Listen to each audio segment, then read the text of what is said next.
আব্বু, তুমি আমাদেরকে এইভাবে ফেলে রেখে যেতে পারো না। আবির, বাবা কান্না করিস না, সবারই একদিন চলে যেতে হবে। ভাই প্লিজ কান্না করিস না, তোর কান্না আমি সহ্য করতে পারি না।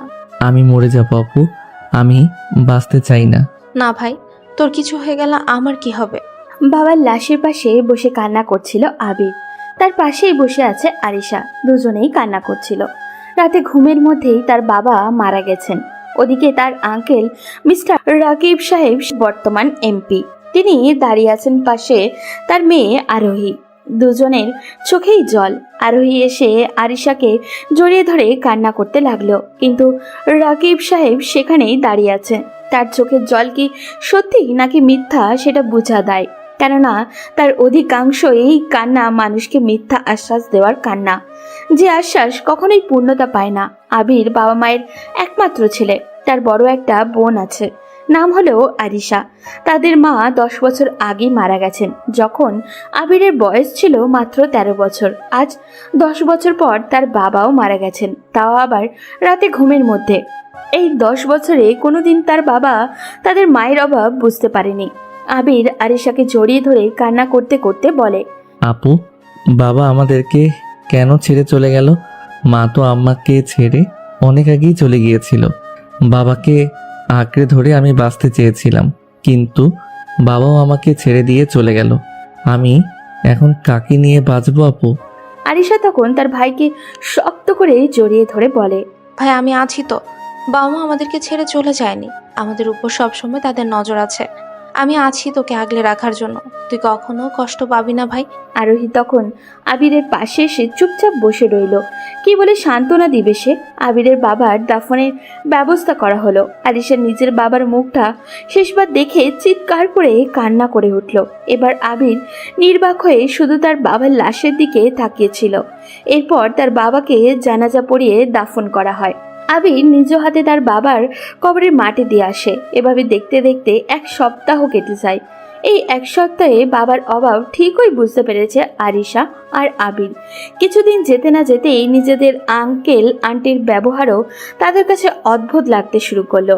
আবির শুয়েছিল, তখন আরোহী এসে বলল, আবির, এই আবির, ওঠ, কলেজে যাবি না? আবির তখন চুপচাপ উঠে বসে আরোহীকে বলল, আমি আর কোনোদিন কলেজে যাব না, তুই কলেজে চলে যা। তখন আরিশা রুমে আসতে আসতে ভাইয়ের এই কথা শুনে বলে, কেন ভাই, তুই কেন কলেজ যাবি না? তাড়াতাড়ি উঠে কলেজে যা। পড়ালেখা না করলে আব্বুর স্বপ্ন পূরণ করবি কিভাবে? আব্বুর বিজনেসটা কে দাঁড় করাবে? আবির নিজের বোনের কথা আর ফেলতে পারল না, উঠে কলেজে চলে গেল। এই কয়েকদিন আবির কেমন জানি নিস্তব্ধ হয়ে গেছে। আগে অনেক দুষ্টুমি করত আরোহীর সাথে, কিন্তু এখন চুপচাপ হেঁটে যাচ্ছে। তাই আরোহী বলল, আবির, আমাদের সবাইকে তো একদিন মরতে হবে। বড় আব্বু তো তারই একটা অংশ মাত্র, তাই বলে এভাবে ভেঙে পড়লে চলবে না। আবির কোনো কথা বলছিল না, শুধু চুপচাপ শুনে যাচ্ছিল। এবার আরোহী কিছুটা রেগে যায়, আবিরকে ধাক্কা দিয়ে বলে, এই কি হয়েছে, তুই কথা বলছিস না কেন? আমার ভালো লাগছে না আরোহী, তুই চুপচাপ চল, না হলে আমাকে কাছ থেকে চলে যা, আমি একা যাচ্ছি। আরোহী বুঝতে পারলো আবির এতটাই হার্ট হয়েছে যে এখন তার কাছে পৃথিবীটাকে অন্ধকার মনে হচ্ছে। ওদিকে আবিরের চাচি তাদের 2 ভাই বোনকে সহ্য করতে পারছিল না। তিনি তার স্বামী মিলে তাদের বের করে দেওয়ার প্ল্যান করলো। আবিরের চাচা রুমে বসেছিল, তখন তার বউ মানে আবিরের চাচি রুমে গেল। এই, তুমি কতদিন আর ওদেরকে এভাবে বসে বসে খাওয়াবে? এটা কি কোনো এতিমখানা যে সবাইকে ফ্রিতে খাইয়ে যাবে? তখন আবিরের চাচা মুচকি হেসে বলে, এখনো ওরা ওদের বাবার মৃত্যুর সুখ সয়ে উঠতে পারেনি। এর মধ্যে ওদের এত বড় ধাক্কা দিলে সব শেষ হয়ে যাবে। এর চেয়ে বরং এক কাজ করি, আরও 2-3টা দিন ওয়েট করি, এরপর ওদেরকে বাড়ি থেকে বের করে দিব। ওদের বাড়ি থেকে বের করে দাও তাড়াতাড়ি। আমি আর এসব জ্বালাতন সহ্য করতে পারছি না। আমার এতদিনের স্বপ্ন পূরণ হতে যাচ্ছে। ভাইয়ের সম্পত্তি সব আমার নামে করে নিয়েছি। এখন শুধু ওদেরকে বের করে দিলেই এই পুরো বাড়ি, এই বিজনেস সব আমার হয়ে যাবে। আমি এই বিশাল রাজ্যের রাজা হয়ে যাব। আর আমি সব সেই রাজ্যের রানী। ভাই এত কষ্ট করে সারা জীবন এই সম্পদ অর্জন করলো, আর দেখো আমরা একটা ছোট্ট কাজ করে এই সকল সম্পদ পেয়ে যাব। পৃথিবীটা অদ্ভুত, তাই না? এভাবেই বড়লোক হতে হয়। বেশি ভালো মানুষ হলে পৃথিবীতে বাঁচা যায় না। তুমি মানুষকে ঠকিয়ে, মানুষকে মিথ্যা আশ্বাস দিয়ে সরকারের কাছ থেকে টাকা এনে কাজ না করে যে টাকা জমিয়েছ তা কত সামান্য। কিন্তু দেখো, তোমার ভাই সামান্য একটা বিজনেস করে তার চেয়ে বেশি বড়লোক হয়ে গেছে। সেই বড় লোক হয়ে কি লাভ? এখন দেখো সবকিছু মালিক আমরা হয়ে গেলাম। আবিরের চাচা চাচি হাসতে শুরু করে। এরপর আবিরের চাচি নিচে আসে। তখন আরিশা ড্রয়িং রুমে বসেছিল। আরিশাকে দেখতে পেয়ে সে বলল, সারাদিন এখানে বসে না থেকে আমার সাথে কিছু কাজের সাহায্য করলেও তো হয়। আরিশা তখন আস্তে আস্তে তার চাচিকে বলল, চাচি বলো আমি কি কাজ করব? দেখো, বাড়ির ফ্লোরটা কি ময়লা হয়েছে, এটা একটু মুছে নিলেই তো হয়। ওকে চাচি, আমি করছি। আবিরের চাচি একটা মুখ ভেঙচি দিয়ে বেরিয়ে যায় কিচেনের দিকে, আর আরিশা একটা বালতি নিয়ে এসে ফ্লোর মুছতে থাকে। এটা তাদের সাথেই হবারই ছিল। আরিশা কিছুটা বুঝতে পারছিল তার চাচির ব্যবহার। কলেজ শেষ করে আবিরা আর আরোহী বাসায় ফিরে। আবির বাসায় ফিরে তার বোনকে ফ্লোর মুছতে দেখে তাড়াতাড়ি কাছে এসে বলে, আপু, তুই এসব করছিস কেন? তোকে এসব করতে কে বলছে? আমাকে কেউ বলেনি, দেখলাম এই জায়গাটা ময়লা আছে, তাই একটু মুছে নিচ্ছিলাম। খবরদার, তুই এরকম কাজ আর করবি না। তুই কোনোদিন এরকম কাজ করেছিস যে আজ করছিস? ওকে আমি করতে বলছি, সারাদিন বসে বসে কাটায় হাত পায়ে ঝং ধরে যাবে। বলতে বলতে কিচেন থেকে বেরিয়ে আসে আবিরের চাচি।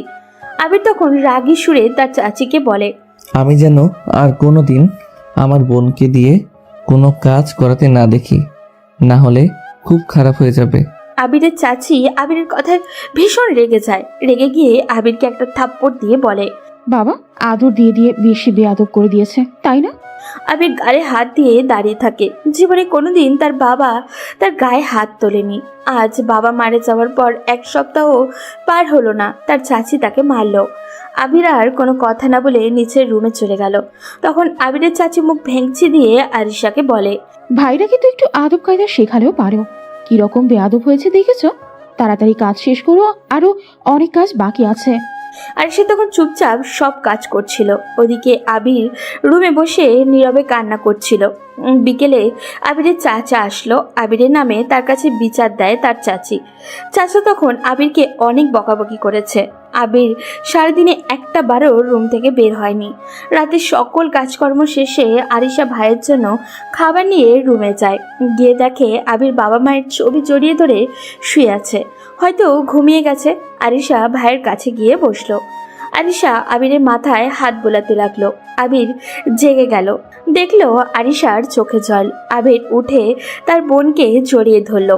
ওই মহিলা তোকে কোনো কাজ করতে বললে করবি না, তোকে কাজ করতে দেখলে আমার কষ্ট হয়। আর ওই মহিলা আমার গায়ে হাত তুলছে। আমার বাবা কোনোদিন আমার গায়ে হাত তুলেনি। আবির এভাবে কেন বলছিস? উনি আমাদের গুরুজন, আমাদের শাসন করতেই পারেন। গুরুজন মাই ফুড।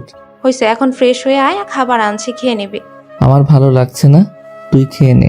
কি বলি, সারাদিন কিছুই খাসনি, এখন রাতেও খাবি না বলছিস? কি হয়েছে? কিছু হয়নি আপু, এমনি ভালো লাগছে না। আবির, আমিও কিন্তু সারাদিন কিছুই খাইনি, এখনো না খেয়ে থাকবো?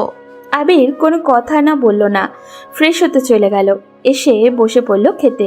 আরিশা আবিরকে খাইয়ে দিচ্ছে। আবির শুধু চুপচাপ খেয়েই যাচ্ছে। পৃথিবীর সবচেয়ে সুন্দর আর মিষ্টি সম্পর্কগুলোর একটি হচ্ছে ভাই বোনের সম্পর্ক। কেউ না জানলেও আপনার বোন জানে কখন আপনার সাথে কেমন ব্যবহার করতে হবে। বোন মানে শত বিপদে পাশে থাকা, কষ্টগুলো ভাগ করে নেওয়া, ঠিক মায়ের মতো। ওদিকে আরোহী নিজের রুমে ব্যালকনিতে বসে আছে। আবিরের হঠাৎ এই নীরবতা তাকে পুড়িয়ে মারছে। ছোটবেলা থেকেই দুজন দুজনকে ভালোবাসে, কিন্তু কোনোদিনও সেটার প্রকাশ করা সম্ভব হয়নি। পরদিন সকালবেলা আবির যখন ব্রেকফাস্ট করার জন্য নিচে আসলো, তখন শুনতে পেল তার চাচি একটা সোনার হার আর তার চাচার অনেকগুলো টাকা চুরি হয়ে গেছে।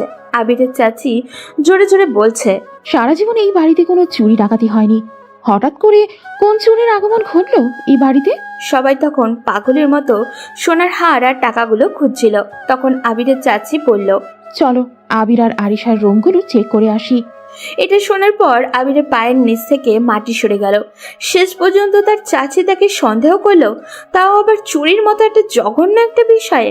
আরিশা ততক্ষণে সব বুঝে গিয়েছে, কিন্তু এখন আর তার হাতে কিছুই করার নেই। চাচি, তুমি কি বোঝাতে চাইছো? তুমি কি আমাদেরকে সন্দেহ করছো? এখানে সন্দেহের কি আছে? সবার রুম চেক করা হচ্ছে, তো তোদেরটাও হবে। তখন আরোহী পাশ থেকে তার মাকে বলে, আম্মু, তুমি কি সব আবল তাবল বলছো? ওরা কেন চুরি করবে? তুমি হয়তো তোমার হারটা ভুলে কোথাও রেখেছো। তুমি যদি ওদের রুম চেক করো তাহলে আমার রুমও চেক করতে হবে। আরে এখানে সন্দেহের কি আছে? যদি চুরি না করে থাকে তাহলে তো পাওয়া যাবে না, আর যদি চুরি করে তাহলে তো পাওয়া যাবে। এরপর সবাই মিলে প্রথমে আরোহীর রুমে চেক করতে গেল। আরোহীর রুম খুঁজে কিছুই পাওয়া গেল না। এরপর সবাই চলে গেল আরিশার রুমে। আরিশার রুমে গিয়ে খুঁজতে খুঁজতে ড্রয়ারের মধ্যে সোনার হারটা পাওয়া গেল। তখন সবাই অবাক হয়ে আরিশার দিকে তাকালো। আরিশা কান্না করতে করতে বলে, চাচি বিশ্বাস করো, আমি তোমার এটা চুরি করিনি। ভাই তুই বিশ্বাস কর, আমি এটা চুরি করিনি। কি, তোকে বিশ্বাস করব? চুরি কথাকার, না জানি কত কিছু চুরি করে এখানে ভরে রেখেছিস। তখন আবির চিৎকার দিয়ে বলে, চুপ করুন, খবরদার।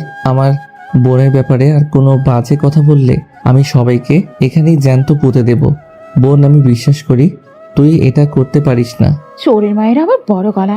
তাড়াতাড়ি আসো, ওর রুমটা চেক করি, না জানি কত টাকা চুরি করেছে। এরপর সবাই আবিরের রুমে চলে গেল। আবিরের রুমের বিছানার নিচে প্রায় 6 লক্ষ টাকা পাওয়া গেল। তখন আবিরের চাচা আবিরের কাছে এসে থাপ্পড় দিয়ে বলে, 2 দিন হলো না বাইয়া মারা গেছে, এর মধ্যে চুরি করা শিখে গেছিস? তুমি ওই চোর দুইটারে এইভাবে কেন বলছো? এখনই ওদেরকে এই বাড়ি থেকে বের করে দাও, না হলে দেখবে কোনো দিন বড় কিছু চুরি করে ফেলেছে দুইজন। তখন আরোহী তার মাকে বলল, আম্মু, তুমি এসব কি বলছো? ওরা কেন এই বাড়ি থেকে বের হয়ে যাবে? আর তোমাদের কোথাও ভুল হচ্ছে, ওরা চুরি করতে পারে না। আরোহী, তুমি এসবের মধ্যে কথা বলো না। ওরা যে চোর তার প্রমাণ আমরা চোখের সামনেই দেখতে পাচ্ছি। এরপর আবিরের চাচি এসে আরিশার চুলের মুঠি ধরে ধাক্কা দিয়ে বলে, এই চোরের বাচ্চারা তাড়াতাড়ি এখান থেকে বেরিয়ে যা, এই বাড়িতে তোদের আর কোনো জায়গা নেই। বোনের সাথে এই রকম ব্যবহার দেখায় আবির রেগে যায়। রেগে গিয়ে তার চাচিকে মারার জন্য হাত তুলে। তখন আবিরের চাচা এসে তার হাত ধরে কয়েকটি থাপ্পড় দিয়ে দেয় আবিরের গালে। ভয়ঙ্কর কণ্ঠ নিয়ে আবিরকে বলে, তোরা দুজন এই বাড়ি থেকে বের হয়ে যা, তোদের এই বাড়িতে থাকার আর কোনো অধিকার নেই। তাড়াতাড়ি বেরিয়ে যা আমার বাড়ি থেকে। আবির তখন রেগে গিয়ে তার চাচাকে ধাক্কা মেরে বলে, এই বাড়িটা আমার বাবার। আমার বাবা অনেক কষ্ট করে এই বাড়িটা বানিয়েছে। আমরা কেন বের হয়ে যাব? যদি তোমাদের আমাদের সাথে থাকতে অসুবিধা হয় তাহলে তোমরা বেরিয়ে যাও। তখন আবিরের চাচা আবিরকে কয়েকটা লাথি দেয়। এটা দেখে আরিশা তাড়াতাড়ি এসে তার ভাইকে ধরে। তখন আবিরের চাচা চিৎকার করে বলে, তোর বাবার বাড়ি মানে? তোর বাবা তোদের বিজনেস বাড়ি সবকিছু আমার কাছে বিক্রি করে দিয়েছে, এখন এটা আমার বাড়ি। তোরা এই বাড়ি থেকে এখনই বেরিয়ে যা। অসম্ভব। আমার বাবা তোর মতো একটা জানোয়ারের কাছে আমাদের কিছুতেই বিক্রি করবে না। তখন তার চাচা নিজের রুমে গিয়ে একটা ফাইল এনে আবিরের মুখে ছুঁড়ে মারে। এটা পরে দেখ, তোর বাবা নিজে বিক্রি করে সাইন করে দিয়েছে।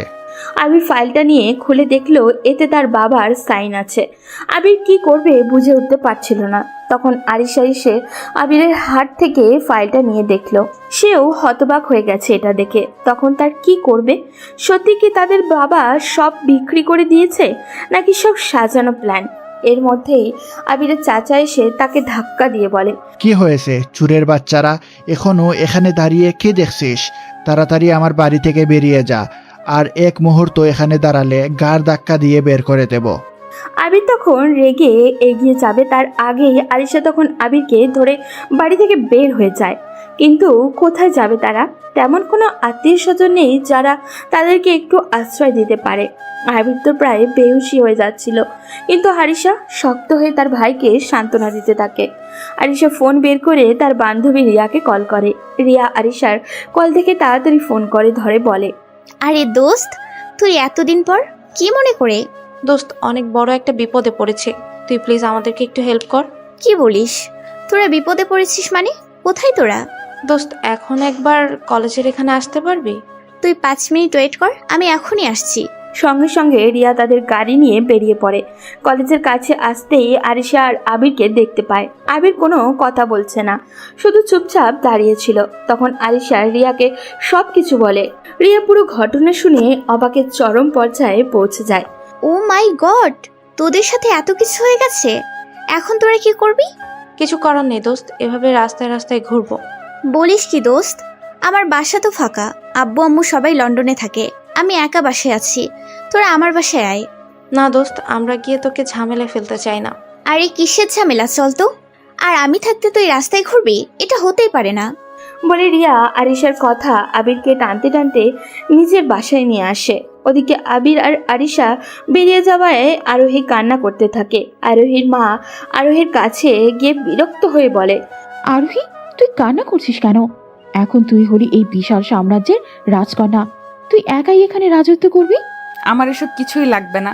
আমার আবিরকে আর আপুকে এনে দাও, তাদের ছাড়া আমি থাকতে পারবো না। কি বলে তোমার মেয়ে, শুনেছ? আমরা এত কষ্ট করে ওদেরকে বাড়ি থেকে বের করলাম, আর ও কিনা ওদেরকে আবার বাসায় আনার প্ল্যান করছে। আরোহীর বাবা আরোহীর দিকে অদ্ভুত চোখে তাকালো। আরোহী তখন চিৎকার করে বলল, এসব কিছু কি তাহলে তোমাদের প্ল্যান ছিল? তোমরা কি প্ল্যান করে ওদেরকে বাসা থেকে বের করে দিয়েছো? তখন আরোহীর মা তোতলাতে তোতলাতে বলল, কেন? আমরা ওদের কেন বের করে দেব? ওরা দোষ করেছে, তাই শাস্তি পেয়েছে। তার মানে কি আমি কোনো দিন এরকম কাজ করলে আমাকেও তোমরা বের করে দিবে? ওদের সাথে তোর তুলনা করছিস কেন? তুই আমাদের মেয়ে। ওরা কি তোমাদের ছেলেমেয়ের মতো না? আঙ্কেল তো সারা জীবন আব্বুকে টাকা পয়সা দিয়ে হেল্প করে এসেছে, আর তোমরা এক সপ্তাহ ওদেরকে খাওয়াতে পারলে না? ছি, তোমাদের বাবা মা বলতে আমার ঘৃণা হচ্ছে। আরোহীর মা তখন আরোহীকে একটা থাপ্পড় দিয়ে রুমে পাঠিয়ে দিল। আরোহী কান্না করতে করতে নিজের রুমে চলে গেল। মেয়ের কাণ্ড দেখেছো?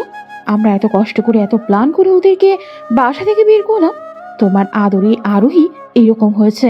আরে এত চিন্তা করার কিছু নেই, 2-1 দিন গেলে সবকিছু ঠিক হয়ে যাবে। হলেই ভালো, না হলে ওকে আমি ঘরে বন্দি করে রাখবো। ওদিকে আবির খাওয়া দাওয়া বন্ধ করে দিয়েছে। এটা দেখে রিয়া আর আরিশা চিন্তায় পড়ে গেছে। আরিশা তার ভাইয়ের কাছে গিয়ে বলে, আবির ভাই উঠ প্লিজ, এমন করলে চলবে না, আমাদেরকে শক্ত হতে হবে। আমার সব শক্তি চলে গেছে আপু, আমার পক্ষে আর এই নশ্বর পৃথিবীতে বেঁচে থাকা সম্ভব নয়। আমি মরে যেতে চাই। আমি আর পারবো না এদের সাথে লড়াই করতে। ভাইয়ের কথায় কিছুটা ভয় পেয়ে যায় আরিশা।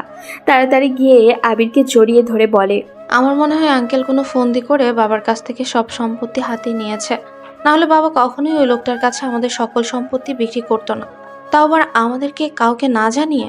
কিন্তু এখন তো তার হাতে বাড়ির এবং বিজনেসের সকল কাগজপত্র আছে। আমরা কিভাবে তার বিরুদ্ধে লড়ব? আর ও এখন এলাকার মন্ত্রী। আমি তো বলছি না তুই ওর সাথে লড়াই কর, তোকে নিজে কিছু করতে হবে, নিজেই নিজের বাবার স্বপ্ন পূরণ করতে হবে, ওই লোকটার থেকে অনেক বড় কিছু হয়ে দেখাতে হবে। আমি পারবো না আপু, আমার পক্ষে সম্ভব না। কেন পারবি না? তোকে পারতেই হবে, আমার জন্য হলেও পারতে হবে। আবির তখন আরিশাকে আরো শক্ত করে জড়িয়ে ধরে বলে, আমি কি পারবো আপু ওদের সাথে লড়াই করতে? কেন পারবি না ভাই? অবশ্যই পারবি। আমি লড়বো আপু, আমি ওদের থেকে অনেক বড় কিছু করে দেখাবো। অবশ্যই পারবি ভাই, ওদের থেকে অনেক বড় হবি তুই, দেখে নিস। ভাই বোনের এমন আবেগ ঘন মুহূর্ত দেখে রিয়াও আরিশা আর আবিরের কাছে এসে বলে, আবির, তুমি নতুন করে সবকিছু শুরু করো, আমরা তোমার সাথে আছি। তুমি যা করবে তাতেই আমরা তোমার পাশে থাকবো। একদিন তুমি ওদের থেকে অনেক বড় হবে। আবির তখন উঠে দাঁড়িয়ে বলে, আমার বোন আমার পাশে থাকলে আমি পৃথিবীর যে কোনো বাধা অতিক্রম করতে পারবো। আপু, তুই কোনোদিন আমাকে ভুল বুঝিস না। একদিন দেখবি ওই মিথ্যার দুয়ার থেকে সবকিছু ফিরিয়ে এনে তোর পায়ের সামনে ফেলবো। তুই শুধু আমার পাশে থাকিস। তুই যে কাজ করবি তোর বোন তোর সাথে সবসময় থাকবে। তুই এগিয়ে যা ভাই, দোয়া করি তুই যেন সত্যের পথে সবসময় থাকিস। এরপর রিয়া আরিশা আর আবির খাওয়া দাওয়া করে। পরদিন সকাল হতেই আবির বেরিয়ে পড়ে। আরিশাকে শুধু বলে যায় আসতে একটু লেট হবে, এর বাইরে আর কিছুই বলেনি। আবির একটু লেট হবে, এর বাইরে কিছুই বলেনি। আবির বের হয়ে যায় কাজের সন্ধানে। কোথাও একটা কাজ পাওয়া গেলে তার নিজেদের খরচটা বহন করতে পারত। কতদিন এভাবে রিয়ার টাকায় চলবে? সেও তো তার বাবা মায়ের টাকায় চলে। এর মধ্যেই তারা দুইজন। রিয়া হয়তো মানবতার খাতিরে কিছুই বলবে না, কিন্তু তাদের বিবেক বলে তো কিছু আছে নাকি? আবির সবে মাত্র অনার্স 2য় বর্ষে উঠেছে। এখন তার পক্ষে ভালো কোনো চাকরি পাওয়া সম্ভব নয়। তাই আবির খুঁজতে লাগলো কোনো জায়গায় সামান্য একটা চাকরি পেলেও সেটা সে করবে। নিজের বাবার অভাব সে প্রতি মুহূর্তে রাস্তা দিয়ে হাঁটার সময় টের পাচ্ছিল। যে আবির কোনোদিন গাড়ি ছাড়া চলাফেরা করেনি, আজ তার পকেটে রিক্সা ভাড়া দেওয়ার মতো টাকা নেই। আবির সারাদিন ঘুরে নিরাশ হয়ে সন্ধ্যায় বাসার দিকে রওনা দেয়। ওদিকে আরিশা আর রিয়া চিন্তায় বারবার কল দিচ্ছিল আবিরকে, কিন্তু আবির ফোন ধরছিল না। চিন্তায় আরিশা খাওয়া দাওয়া বন্ধ করে দিয়েছিল। রিয়া, আমার ভাইটা কই গেল রে? এভাবে তো কখনো আমাকে না বলে কোথাও যায় না, তাহলে আজ কেন আসছে না? সন্ধে হয়ে গেল। তুই কোনো টেনশন করিস না, ও তো বলে গেল তার ফিরতে একটু লেট হবে। তাহলে কেন এরকম করছিস? দেখবি একটু পরে ফিরে আসবে। সত্যি প্রায় 20 মিনিট পর দরজায় কেউ নক করলো। আরিশা দৌড়ে দরজা খুলে আবিরকে দেখে চাপটে জড়িয়ে ধরলো। এতক্ষণ কোথায় ছিলে আবির? আমি কত টেনশন করছিলাম। সে সকালে বেরিয়ে গেছিলে আর এখন ফিরে আসছিস। সারাদিন কোথায় ছিলে? আপু, তুমি এত টেনশন করছো কেন? আমি একটা কাজে বাইরে গিয়েছিলাম। আচ্ছা, পরে কথা শুনবি, এখন চল। ও হয়তো সারাদিন কিছু খায়নি। আগে চল, খেয়ে নিবি, তারপর কথা বলবি। এরপর রিয়া আবির আর আরিশাকে খেয়ে নিতে বলে। খাওয়া দাওয়া করে আবির নিজের রুমে গিয়ে বসেছিল। কি করবে কিছুই বুঝে উঠতে পারছিল না। অনেক হাঁটাহাঁটি করার পরেও কোনো চাকরি ম্যানেজ করতে পারলো না। তখন আরিশা রুমে এসে আবিরকে এভাবে বসে থাকতে দেখে জিজ্ঞাসা করলো, ভাই, তুই কি নিয়ে এত টেনশন করছিস? কিছু না আপু। আমি না তোর বোন? তাহলে কেন আমাকে তোর সবকিছু খুলে বলছিস না? কি হয়েছে তোর? আবির তখন আরিশার কাছে এসে বলে, আপু, আমি আজ সারাদিন অনেক অফিসে গিয়েছি, কিন্তু কোথাও কেউ আমাকে একটা চাকরি দেয়নি। আবিরের কথা শুনে আরিশা অবাক হয়ে আবিরকে জড়িয়ে ধরে কান্না করতে করতে বলে, আবির, তুই সারাদিন চাকরির জন্য দৌড়াদৌড়ি করেছিলে? চাকরি না করলে তোকে খাওয়াবো কি? আরিশা তখন আবিরকে কপালে একটা চুমু দিয়ে বলে, আমার ভাইটা কত বড় হয়ে গেছে। তোকে কে বললো চাকরি খুঁজতে যেতে? কয়েকদিন পর গেলেও তো চলতো। এখনো তো তোর পড়ালেখা বাকি। তখন রিয়া রুমে এসে আরিশা আর আবিরকে দেখতে পায়। রিয়া আবিরের থেকে 3 বছরে আরিশার সাথে অনেকদিন একসাথে লেখাপড়া করেছে। লেখাপড়ার সময় থেকে রিয়া আবিরকে ভালোবাসতো, কিন্তু কখনো বলা হয়নি, কেননা আবির তার থেকে জুনিয়র। ছেলের কথাবার্তা, স্টাইল আর চেহারা সবকিছুই মুগ্ধ করতো রিয়াকে। আবির এভাবে কষ্ট পেতে দেখে রিয়ার মনেও জ্বালা করছিল। সে আবিরের কাছে এসে বলে, আবির, তোমাকে কে বলেছে চাকরি খুঁজে যেতে? আমার বাসায় এসেছো, আমার কি টাকা পয়সার অভাব আছে? এভাবে সারাদিন না খেয়ে ঘুরে বেড়ালে কেন? তুমি সারা জীবন এখানে থাকলেও আমাদের কোনো অসুবিধা হবে না। আমি নিজে কিছু করতে চাই, নিজের পায়ে দাঁড়াতে চাই। আমি জানি আমরা 2 ভাই বোন সারা জীবন তোমার কাছে থাকলেও তুমি আমাদেরকে তাড়িয়ে দিবে না, কিন্তু এতে করে আমার নিজের কিছু করা হবে না। আমি নিজে কিছু করব, ওই লোকটাকে আমি নিজের হাতে শাস্তি দেব। আরিশা তখন আবিরের মাথায় হাত বুলিয়ে বলে, যা করবি খুব ভেবেচিন্তে করবি। আগে সবকিছু মানিয়ে নেয়, এরপর চাকরি করবি। এরপর আবির শুয়ে পড়ে। আরিশা আর রিয়াও বেরিয়ে যায়। ওদিকে আবিরের যাওয়ার পর থেকে ঠিকমতো খাওয়া দাওয়া করে না আরোহী। সারাদিন নিজ রুমে শুয়ে থাকে। ওদিকে সব দেখে রাগে জ্বলে মরছে আরোহীর মা। রাতের বেলা আরোহী আবিরের একটা ছবি নিয়ে ব্যালকনিতে দাঁড়িয়েছিল। আবির, তুই কি করে পারলি আমাকে এভাবে ছেড়ে যেতে? তোর কি একবারও মনে হয়নি আমার কথা? আর তোকে দোষ দিয়ে লাভ কি? সবকিছু হয়েছে আমারই বাবা মায়ের জন্য। তুই প্লিজ ফিরে আয় না আমার বুকে। তোকে ছাড়া প্রতিটা মুহূর্ত আমার নিঃস্ব লাগে। এরপর আরোহী ব্যালকনিতে দাঁড়িয়ে আকাশের দিকে কান্না করতে থাকে। ওদিকে রাতের বেলা শুয়ে ঘুম আসছিল না আবিরের। বারবার আরোহীর কথা চিন্তা করছিল। চোখ বন্ধ করলেই আরোহীর সেই দুষ্টু মিষ্টি হাসি মুখটা নিজের চোখের সামনেই ভেসে উঠছিল। তখন সে বিড়বিড় করে বলে উঠল, আরোহী, তোর কি আমার কথা মনে পড়ে? আমার কথা কি তুই ভাবিস? মনে হয় ভাবিস না। তুই তোর বাবা মায়ের মতো আমার কাছ থেকে সবকিছু কেড়ে নিয়েছিস। তোর বাবা যেরকম আমার কাছ থেকে আমার বাবার সকল সম্পত্তি কেড়ে নিয়েছে, ঠিক সেরকম ভাবেই তুই আমার কাছ থেকে আমার হৃদয়টা কেড়ে নিয়েছিস। আমার হৃদয়ের গহীনে তোকে যে জায়গা দিয়ে ফেলেছি, সেই জায়গা আর কেউ দখল করতে পারবে না। কিন্তু কি করব বল, তোকে ছাড়া থাকতে যে আমারও অনেক কষ্ট হয়। আমার যে ওই বাড়িতে আর কোনো অধিকার নেই। তোর বাবা আমার সবকিছু কেড়ে নিয়েছে, আমাকে নিঃস্ব করে দিয়েছে। আবির এসব ভাবছিল। তখনই মনে হলো আরোহী হয়তো তার বাবার সাথে পরিবর্তিত হয়ে গেছে। তাই সে হুঙ্কার দিয়ে বলল, না না, আমার সাথে ওই মেয়ের কোনো সম্পর্ক হতেই পারে না। ওর বাবা একটা গুন্ডা, একটা মিথ্যাবাদী। আমার বাবার মতো হাজারো গরিব মানুষের সম্পদ আত্মসাৎ করেছে। ওর সাথে আমার কোনো সম্পর্ক হতে পারে না। এইসব ভাবছিল আর সে কান্না করছিল। একসময় কান্না করতে করতে কখন যে ঘুমিয়ে গেছে খেয়ালই নেই। সকাল হতেই আরোহীর মা আরোহীকে টেনে নিচে নিয়ে এসে তার বাবার সামনে দাঁড় করায়। রাগী গলায় তার বাবাকে বলে, এই দেখো তোমার মেয়ের কাণ্ড, ওই ছেলে মেয়ের জন্য নিজে না রাখা ছেড়ে দিয়ে বসে আছে। আরোহীর বাবা তখন আরোহীর মাকে বলে, ওকে এভাবে টানছো কেন? বললাম না 2-1 দিন গেলে সব কিছু ঠিক হয়ে যাবে। আর আরোহী তো আমার মেয়ে, ও আমার কথাই শুনবে। কি বলিস মা? তুমি ভুল বললে বাবা, আমি তোমার কথা কখনোই শুনবো না। তুমি আগে আমার আবিরকে আর আপুকে এনে দাও, না হলে আমি কিছুই খাবো না। ওই ছেলেটার জন্য এত পাগল হয়ে গেছিস কেন? কি হয় ওই ছেলেটা তোর? আমি আবিরকে ভালোবাসি বাবা। কথাটা বলেই আরোহীর বাবা আরো কয়েকটা থাপ্পড় দিয়ে আরোহীর গালে। আরোহী তখন চিৎকার দিয়ে বলে, মারো মারো, মেরে ফেলো আমাকে, তবুও আমি বলবো আমি আবিরকে ভালোবাসি আর বিয়ে করলে ওকেই করব। যতদিন না পর্যন্ত তোমরা ওদেরকে এই বাড়িতে নিয়ে আসবে ততদিন পর্যন্ত আমি কিছুই খাবো না। দরকার হয় আমাকে এখনই মেরে ফেলো। আরোহী, শেষবারের মতো বলছি, ওই ছেলেটাকে তুমি ভুলে যাও, না হলে তোমার জন্য গুড় বিপদ অপেক্ষা করছে। আরোহীর মা তখন আরোহীর কাছে এসে বলে, দেখ মা, তুই যেটা বলছিস সেটা কোনোদিনও সম্ভব নয়। ওই ছেলেটাকে আমাদের পক্ষে মেনে নেওয়া কখনোই সম্ভব নয়। তাই ওকে তুই ভুলে যা। ওর থেকে অনেক ভালো ছেলে তুই পাবি। অনেক বড় বড় শিল্পপতির ছেলে তোর জন্য পাগল। ওদের সাথে তোর বিয়ে দেব। তোমরা শুধু দুজন জঘন্য বাবা মাই নও, তোমরা হচ্ছ লোভী, যারা শুধু টাকার কথা চিন্তা করো। টাকার কথা চিন্তা করে আমাকে শিল্পপতির ছেলের সাথে বিয়ে দিয়ে তোমাদের টাকার একটা রাস্তা বানাতে চাইছো। কিন্তু তোমরাও শুনে রাখো, আমি যদি বিয়ে করি তাহলে আবিরকেই করব। আবির ছাড়া এই পৃথিবীর কোনো ছেলেকে আমি বিয়ে করব না। দাঁড়া, তোর বিয়ে করার শখ আমি মেটাচ্ছি। আরোহীর মা আরোহীর গালে কয়েকটা থাপ্পড় দিয়ে দেয়। তখন আরোহীর বাবা তার মাকে আটকিয়ে বলে, এভাবে বললে ও কথা শুনবে না। ওর সাথে ও যেরকম চায় সেই রকম কথা বলতে হবে। ওই যে ছেলেটা আছে, ওই ছেলেটাকেই আমি খুন করে দিব। তখন না থাকবে ওই আবির, আর না তোমার মেয়ে কোনো ঝামেলা করবে। আরোহী তার বাবার কথায় চিৎকার করে কান্না করে ওঠে। তুমি এটা কিছুতেই করতে পারো না বাবা। তোমাদের মনে কি একটু দয়া মায়া নেই?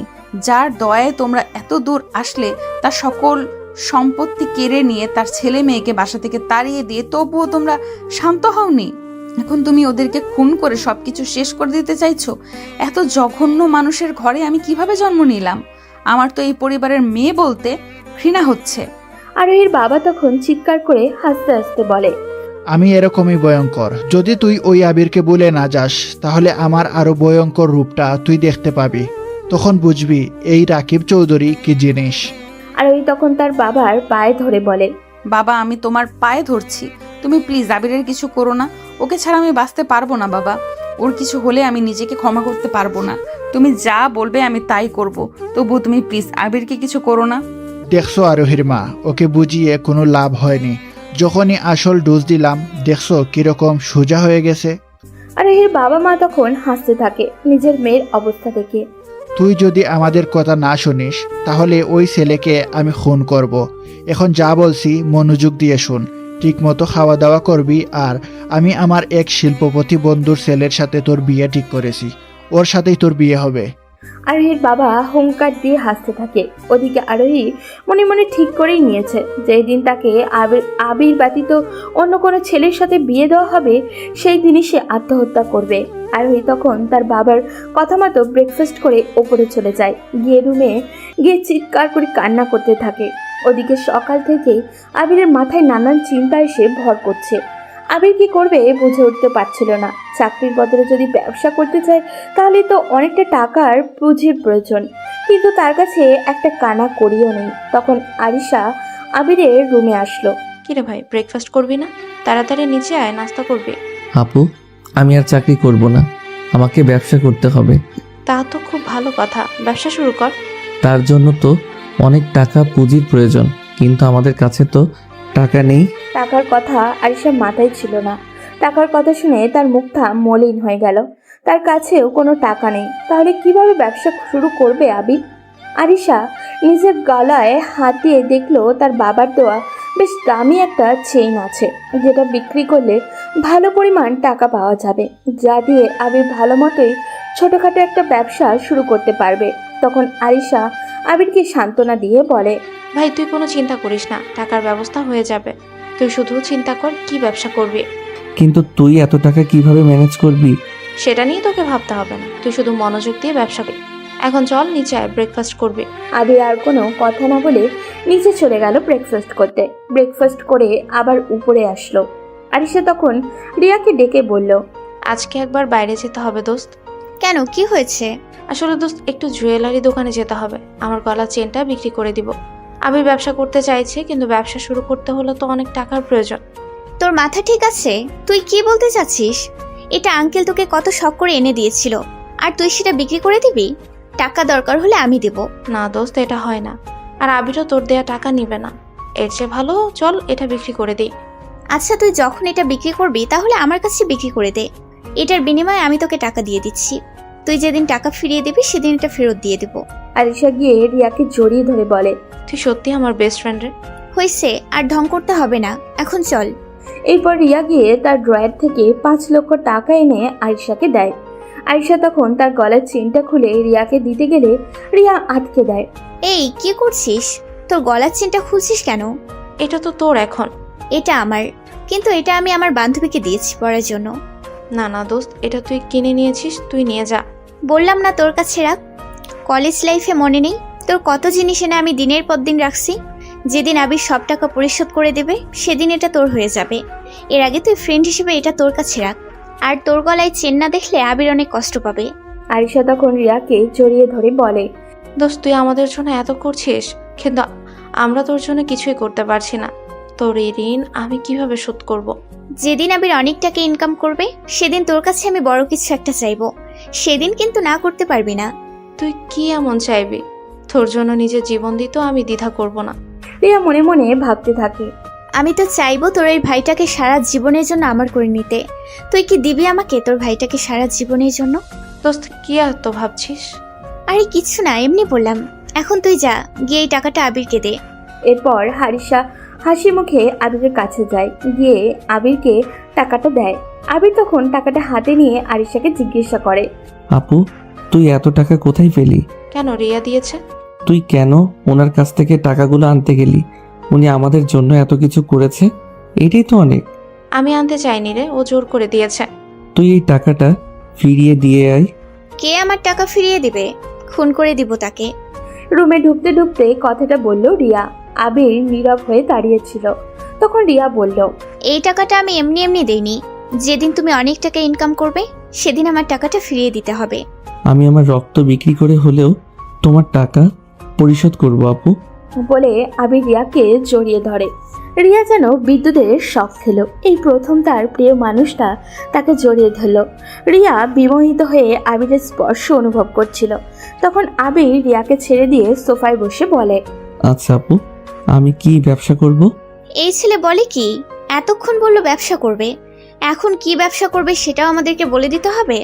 আমার তো কিছুই মাথায় আসছে না। অনেকগুলো জিনিস মাথায় ঘুরপাক খাচ্ছে, কিন্তু কোনোটাই শিওর হতে পারছি না। তা তোমার মাথায় কি কি আসছে বলো, আমি আর আরিশা মিলে সিলেক্ট করে দিব। যেহেতু আমার পুঁজি খুব সামান্য, তাই রেস্টুরেন্ট ব্যবসা অথবা ছোটখাটো কাপড়ের ব্যবসা করা ছাড়া তো কোনো উপায় নেই। তুমি বরং রেস্টুরেন্টে ব্যবসাটাই করো, মাঝে মাঝে আমি আর আরিশা গিয়ে তোমার রেস্টুরেন্টে খেয়ে আসবো। বলেই হাসতে শুরু করলো রিয়া। আমারও তাই মনে হয় ভাই, এখন রেস্টুরেন্টের ব্যবসাটা তোর জন্য ভালো হবে। তোমরা যখন বলছো রেস্টুরেন্ট ব্যবসা, তখন আমি রেস্টুরেন্ট ব্যবসাটাই করব। ওকে, তাহলে শুরু করে দাও আজকে থেকে। ওকে, আমি এখনই যাচ্ছি একটা জায়গা ম্যানেজ করতে। তখন আবির বাড়ি থেকে বেরিয়ে যায়, আর রিয়া আর আরিশা সেখানেই বসে থাকে। রিয়া, আমার ভাইটা কি পারবে এমন ব্যবসা সামলাতে? ও এইসব কাজ কোনোদিন করেনি। তুই একটু বেশি চিন্তা করিস। ওকে এখনো বাচ্চা, ও এখন বড় হয়েছে, ওকে ওর মতো চলতে দে। দেখবি ও একদিন অনেক বড় কিছু করবে। আমার ভাইটার জন্য দোয়া করিস রে। তোর ভাইয়ের প্রতি আমার বিশ্বাস আছে, দেখবি ও একদিন আমার স্বপ্নের রাজকুমারের মতো বড় হয়ে আমাকে নিয়ে যেতে আসবে। কিরে, কি এত ভাবছিস? না, কিছু না। আবির বেরিয়ে তার বন্ধু বিজয়কে কল দেয়। বিজয় তখন চায়ের দোকানেই বসেছিল। সেও পড়াশোনা করে এখন বেকার অবস্থায় ঘুরে বেড়াচ্ছে। আরে দোস্ত, তুই এতদিন পর কি ব্যাপার? দোস্ত, তুই এখন কোথায়? এই তো ক্যাম্পাসের সামনে চায়ের দোকানে বসে চা খাচ্ছি। আচ্ছা, তুই ওখানে ওয়েট কর, আমি আসছি। ওকে, আয়। আবির তখন ক্যাম্পাসের সামনে চায়ের দোকানে যায়, গিয়ে চায়ের দোকানদারকে 1 কাপ চা দিতে বলে বিজয়ের কাছে বসে। কি হয়েছে তোর?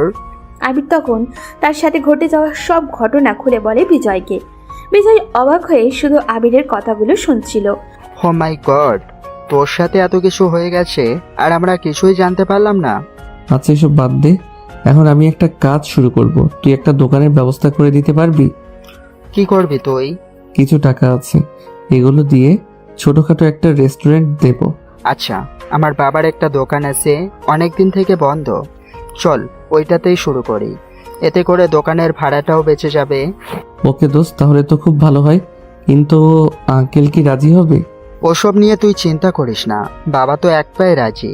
আমাকে অনেকবার বলেছে এখানে একটা দোকান দিতে, কিন্তু আমি এসবের মধ্যে ছিলাম না। এখন তুই যখন বলছিস, তাহলে দুজন মিলে রেস্টুরেন্টটা খুলি, চল। তাহলে চলো দোকানে যাই। আবির আর বিজয় মিলে দোকানে যায়। দোকানটা অনেকদিন ধরে বন্ধ থাকায় অনেক ধুলোবালি আর ময়লা জমেছিল। আবির আর বিজয় মিলে সব পরিষ্কার করে। এরপর দোকানে কিছু প্লাস্টিকের চেয়ার আর প্রয়োজনীয় কিছু জিনিসপত্র কিনে সেট আপ করে নেয়। এরপর দুজনে বাজারে গিয়ে কাঁচা মাল সহ যা দরকার সব নিয়ে আসে। আস্তে আস্তে রাত প্রায় 10টা বেজে যায়। বাসায় এসে দরজায় নক করে। সে জানতো আরিশা তার জন্য অপেক্ষা করছে। নক করতেই আরিশা এসে দরজা খুলে দেয়। আবির সব কাঁচামাল নিয়ে বাড়িতে প্রবেশ করে। তুই এত রাত পর্যন্ত কোথায় ছিলে? বিজয় আছেন আমার বন্ধু, ওর বাবার একটা দোকান আছে, ওদের ওখানে স্টার্ট করলে দোকান ভাড়াটাও বেঁচে যাবে, তাই ওদের দোকানটা পরিষ্কার করে কাঁচামাল কিনতে গিয়েছিলাম। আস্তে আস্তে একটু দেরি হয়ে গেল। সারাদিনে কি কিছু খেয়েছিস? হ্যাঁ খেয়েছি, তুমি খেয়েছো? কি খেয়েছিস সেটা তোর মুখ দেখে বোঝা যাচ্ছে। এখন তাড়াতাড়ি চল, একসাথে খেয়ে নি। আবির হাত মুখ ধুয়ে ফ্রেশ হয়ে নেয়। ফ্রেশ হয়ে একসাথে খাওয়া দাওয়া করে সবাই গল্প করতে বসে। তখন রিয়া বলে উঠল, তোমাদের রেস্টুরেন্টের জন্য একজন শেফ দরকার, সে কথা কি মনে আছে? রেস্টুরেন্ট দেবে ভালো কথা, রান্না করবে কে?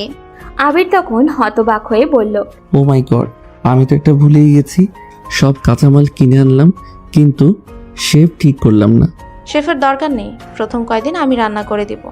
আম্মুর কাছ থেকে অনেক রান্নাই তো শিখেছিলাম, সেগুলো দিয়েই শুরু কর, আস্তে আস্তে সব ব্যবস্থা করবি। তাহলে তো আর কোনো চিন্তাই রইল না। এখন থেকে হেড কুক মিস আরিশার সাথে হেল্প করবে অ্যাসিস্ট্যান্ট কুক মিস রিয়া। তাহলে রেস্টুরেন্টের নাম কি হবে? আমি একটা নাম সিলেক্ট করছি। কি নাম? আমি আমার এই ছোট্ট প্রতিষ্ঠানের নাম দিব AR রেস্টুরেন্ট। এতে করে আমার আব্বু রফিক চৌধুরী নামের আর অক্ষরও থাকবে, আর আমার আর আপুর নামের এও থাকবে। কিন্তু আমার নামের আর যে ঢুকিয়ে দিলা তার বেলায়? সবাই তখন একসঙ্গে হেসে ওঠে। আবির ওপরে চলে যায়, গিয়ে শুয়ে পড়ে। পরদিন সকালবেলা আরিশা কিচেনে ব্রেকফাস্ট তৈরি করছিল, তাই রিয়াকে বলল আবিরকে ডেকে আনতে। রিয়া হাসি মুখে আবিরের রুমের দিকে যায়। আবির তখন ঘুমিয়েছিল। রিয়া আবিরের ঘুমন্ত মুখটার দিকে তাকিয়ে থাকে। কি অদ্ভুত তোমার মোহ! তুমি কি হবে আমার স্বপ্নে দেখা সেই রাজকুমার? তোমাকে আমি একান্ত আমার করে চাই। রিয়া গিয়ে আবিরের মাথায় হাত দেয়। তার পুরো হাত যেন শিহরিত হচ্ছিল। সে আস্তে আস্তে আবিরকে ডাক দেয়, আবির, এই আবির, ওঠো, ব্রেকফাস্ট করবে। আবির তখন গভীর ঘুমে মগ্ন। রিয়ার অনেক ইচ্ছা করছিল আবিরের নরম গালে একটা কিস করতে, কিন্তু যদি আবির জেগে যায়, রিয়া ভয় পেয়ে সরে আসে। কিছু সময় ওয়েট করে আবারও আবিরের কাছে যায়। এবার সে আবিরকে হালকা ধাক্কা দিয়ে বলে, এই আবিরের বাচ্চা, উঠিস না কেন? রিয়া অনেক জোরে ধাক্কা দিয়েছিল, তাই আবিরের ঘুমটা ভেঙে যায়। আবির হকচকিয়ে উঠে বলে, এই কে? আমাকে এভাবে ধাক্কা দিল কে? তখন রিয়া পাশ থেকে বলে ওঠে, এই যে নবাব সাহেব, আমি। ও তুমি? কি হয়েছে আপু? আজ না তুমি রেস্টুরেন্ট স্টার্ট করবে? এত দেরি করে ঘুম থেকে উঠলে তো ব্যবসার 12টা বাজিয়ে দিবে। ও সরি, আমি তো ভুলেই গিয়েছিলাম, আমি এক্ষুনি রেডি হয়ে আসছি। বলেই আবির দৌড় দিল ওয়াশরুমের দিকে। ওদিকে আবিরের কাণ্ড দেখে মুখ টিপে হাসছিল রিয়া। আবির ফ্রেশ হয়ে নিচে আসে। কই তুই? এত লেট হয়ে গেল, এখনো শুয়েছিলে? সরি আপু, লেট করে ঘুমিয়েছিলাম তাই উঠতে দেরি হয়ে গেল।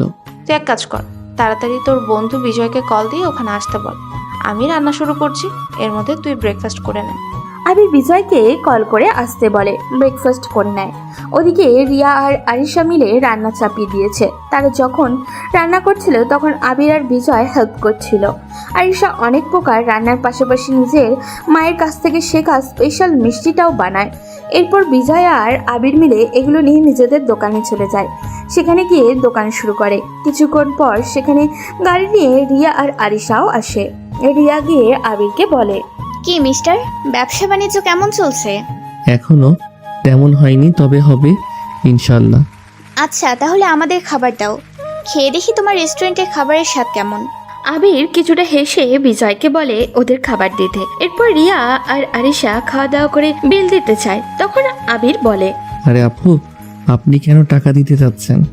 আরিশা, তোর ভাই তো প্রথম দিনই ব্যবসা লাটে তুলে দিবে। এখানে ব্যবসা এসেছো, যেই হোক তার কাছে টাকা নিবে, দরকার হয় বাসায় নিয়ে খাইয়ে দিবে, তবু দোকানে কাউকে ফ্রিতে খাওয়াবে না। তাড়াতাড়ি টাকাটা রাখো। আবির তখন হেসে রিয়ার কাছ থেকে টাকা রাখে। রিয়া মুচকি হেসে আরিশাকে সাথে নিয়ে চলে যায়। আরিশা যাওয়ার সময় আবিরকে বলে, মনোযোগ দিয়ে দোকান চালা আর সময় মতো খেয়ে নেবে। ওকে আপু, তুমিও রাতে সময় মতো খেয়ে নিও, আমার জন্য অপেক্ষা করো না। এরপর আরিশা রিয়ার সাথে চলে যায়। প্রথম দিন তাই ব্যবসা তেমন না হলেও আরিশা বানানো মিষ্টিটা যারা খেয়েছে সবাই প্রশংসা করছে। সন্ধ্যার আগে সব মিষ্টি শেষ হয়ে যায়। তখন বিজয় আবিরকে বলে, দোস্ত, প্রথম দিনই তো আমরা বাজিমাত করে দিলাম। হ্যাঁ দোস্ত, এভাবে চললে আমরা নিশ্চয়ই বড় কিছু করতে পারবো। তবে দোস্ত, তোর আপুর বানানো মিষ্টিটা কিন্তু সবাই পছন্দ করছে। কাল থেকে ওগুলো বাড়িয়ে আনতে হবে। আচ্ছা, আমি আপুকে বলে দিব। এখন চলো বাসায় যাব। ওকে দোস্ত, চল। এরপর আবির দোকানটা বন্ধ করে বেঁচে যাওয়া খাবারগুলো নিয়ে বেরিয়ে পড়ে বাসার উদ্দেশ্যে। ওদিকে আবিরকে বাঁচানোর জন্য আরোহী নিজের বাবা মায়ের সব কথা শুনে চলে। আজ তাকে দেখতে আসবে। সকাল থেকে করছে মেয়েটা। তখন তার মা এসে বলে, কি রে আরোহী, কান্না করছিস কেন? আরোহী তখন কান্না করতে করতে তার মাকে বলে, তুমি প্লিজ আব্বুকে বোঝাও, আমি এই বিয়ে কিছুতেই করব না। তোমরা আমাকে মেরে ফেলো, তবু আমি আবিরকে ছাড়া অন্য কাউকে বিয়ে করতে পারবো না। আরোহীর মা তখন আরোহীর মাথায় হাত বুলিয়ে বলে, তোর বাবার রাগ সম্পর্কে তুই জানিস, তাই শুধু শুধু ঝামেলা করিস না। এর চেয়ে ভালো ওই ছেলেটাকে ভুলে গিয়ে তোর বাবার পছন্দ করা ছেলেকে বিয়ে করে ফেল। ওরা এখন এই পরিবারের কেউ না, ওরা রাস্তার ছেলে মেয়ে। আর তুই ভাবলি কি করে একটা রাস্তার ছেলের সাথে তোর বিয়ে দেব? আরোহী কান্না করতে করতে তার মায়ের পায়ে ধরে বলে, আম্মু, তোমরা কেন বুঝতে পারছো না? আমি আবিরকে ভালোবাসি, আমি কিছুতেই এই বিয়ে করতে পারবো না। এই বিয়ে হলে আমি মারা যাব। তখন আরোহীর মা কিছু না বলে তার রুম থেকে বেরিয়ে যায়। আর আরোহী সেখানে বসেই কান্না করতে থাকে। সন্ধ্যা হতেই তার বাবার বন্ধু আর তার ছেলে এসে আরোহীর বাবা আরোহীকে নিতে তার রুমে আসেন। এসে দেখেন আরোহী এখনো রেডি হয়নি, বসে বসে কান্না করছে। তার বাবার কাছে এসে বলে, আরোহী, তুই এখনো রেডি হসনি? আমার বন্ধু আর তার ছেলে তো এসে গেছে, তাড়াতাড়ি রেডি হয়ে নিচে আয়। বাবা, আমি যেতে পারবো না। আমি আবিরকে ছাড়া অন্য কারোর জন্য বিয়ের সাথে সাজবো না। আরোহীর বাবা তখন আরোহীর কাছে এসে ভয়ঙ্কর একটা হাসি দিয়ে বলে, যা বলছিস ভেবে বলছিস তো? তুই বিয়েতে রাজি না হলে ওই আবিরকে কিন্তু আমি দুনিয়া থেকে তুলে দেব। আরোহী তখন তার বাবার দিকে অসহায় দৃষ্টি দিয়ে বলে, তুমি প্লিজ ওর কিছু করো না, আমি তোমার কথা মতো সব করব। তুমি প্লিজ আবিরকে কিছু করো না। তাহলে তাড়াতাড়ি রেডি হয়ে নিচে আয়, আমার বন্ধু আর তার ছেলে অপেক্ষা করছে অনেকক্ষণ ধরে। আরোহী তখন কোনো মতে শাড়িটা পেঁচিয়ে নিচে আসে। কান্নায় বুকটা ফেটে যাচ্ছে তার, কিন্তু কিচ্ছু করার নেই। তার বাবা তাকে বলি দিয়ে দিয়েছে টাকার কাছে। এরকম একটা জঘন্য পরিবারে তার জন্ম হয়েছিল কেন হয়েছিল সেটা সে নিয়ে আফসোস করতে লাগলো। সোফায় বসে সামনে থাকা ছেলেটাকে দেখে কিছুটা ভয় পেয়ে যায় আরোহী। ছেলেটা লুলুক দৃষ্টি নিয়ে তার দিকে তাকিয়েছিল।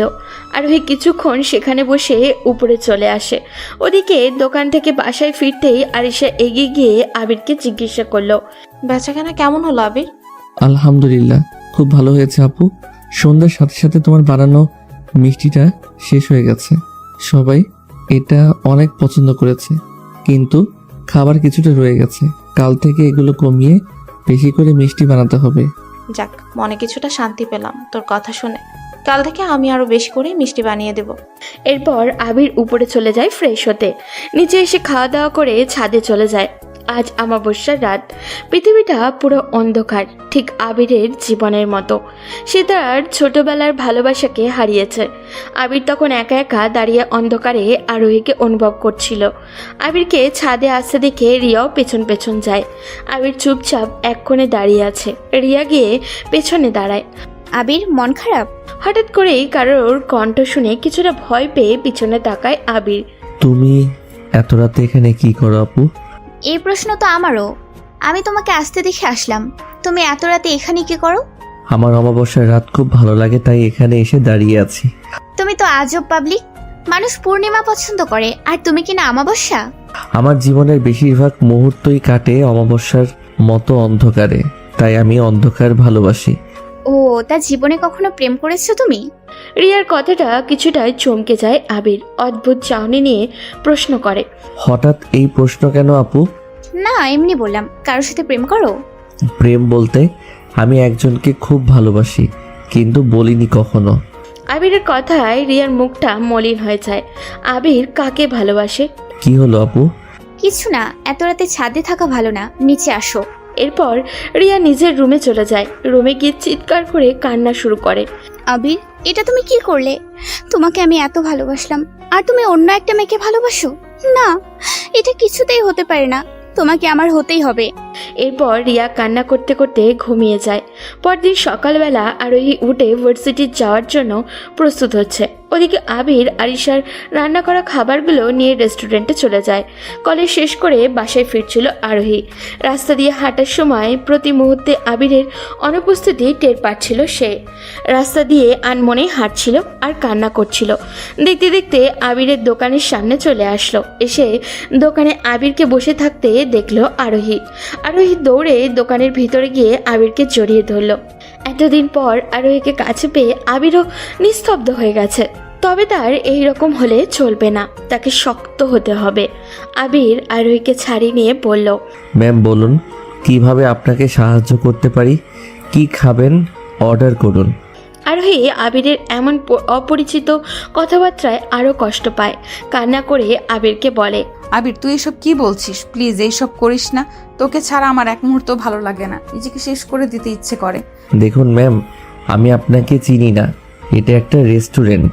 যদি কিছু খেতে চান তাহলে গিয়ে অর্ডার করুন, এর বাইরে কোনো কথা বলবেন না। আবির, তোর এরকম ব্যবহারে আমার কষ্ট হচ্ছে। আমি কিন্তু সুইসাইড করব। তুই প্লিজ এরকম করিস না। আবির এবার কিছুটা রেগে যায়। আরোহীর কাছে গিয়ে বলে, এই মেয়ে, কতবার বলছি না কিছু খাবার হলে অর্ডার করো, নইলে এখান থেকে বেরিয়ে যাও। তোমার বাবা তো আমার সব কিছু কেড়ে নিয়ে নিঃস্ব করে দিয়েছে। এরপরেও কি তোমাদের শান্তি হয়নি? এখন কি আমার এই ছোট্ট দোকানটাতে ঝামেলা করতে এসেছো?